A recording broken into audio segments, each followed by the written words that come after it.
world is hospitality leadership? I believe it's something that every member of your team or church should be practicing. Hi, this is Pacanovsky. I'm a keynote speaker and the Chief Hospitality Officer with my company, the Black Tie Experience. I speak to organizations that want to deliver a consistent customer service experience that exceeds the expectations of their customers by focusing on the principles of hospitality, service excellence, and leadership.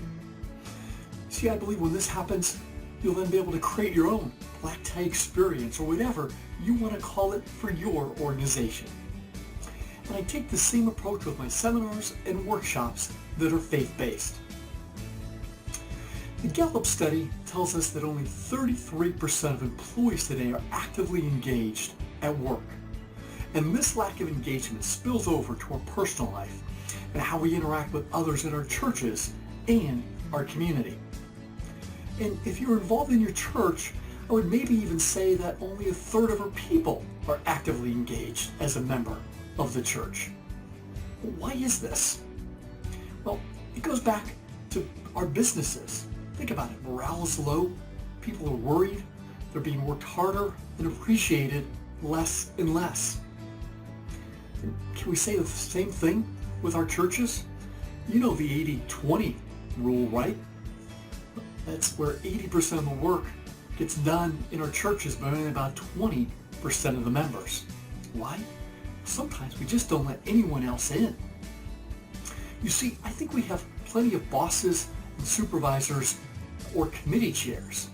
But how many leaders do we have in our organizations and our churches?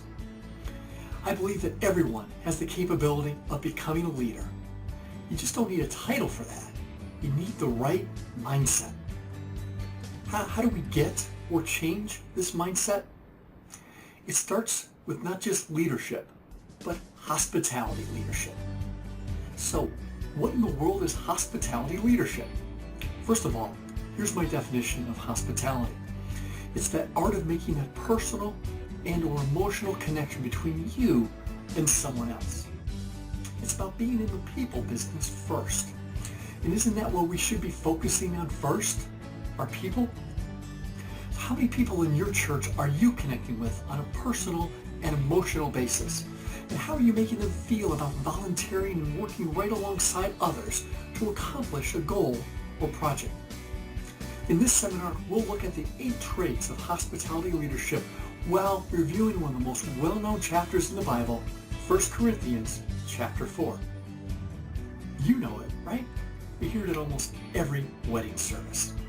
But what if this well-known chapter is revised and talked about in a little different way, but still has the same effect and meaning? You'll see that by changing some of the words, this turns into a thought-provoking seminar on the power of hospitality, or what I call selfless leadership. When people understand the power of hospitality, they become leaders who lead with influence, authenticity, and love. This is Bob Pacanovsky with the Black Tie Experience.